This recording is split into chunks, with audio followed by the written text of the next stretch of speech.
evolved since you first started to kind of what it looks like now? Yeah, well, when I first started, it was pretty rare. I mean, there weren't that many examples of it. There were pockets. There have been partnership programs of various kinds for a long time. I mean, at least since the 1970s, I would say, but not in the form that they're taking now, which is much more reciprocal. There have been more sort of student observers in classrooms, which I don't necessarily think is partnership.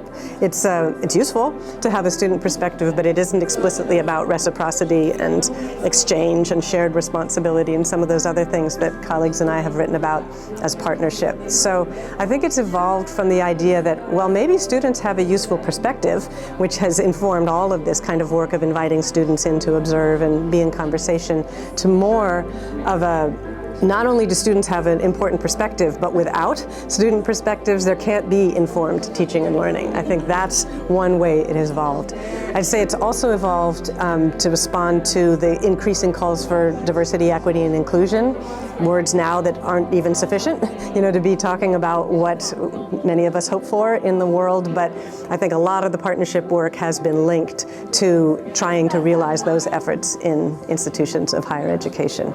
So I've seen that evolution. And just a proliferation of kinds of partnership, right? So pedagogy-focused partnerships, curriculum-focused partnerships, program development-focused partnerships, institutional transformation partnerships. There's been a huge proliferation of the kind of partnership work that is being done around the world.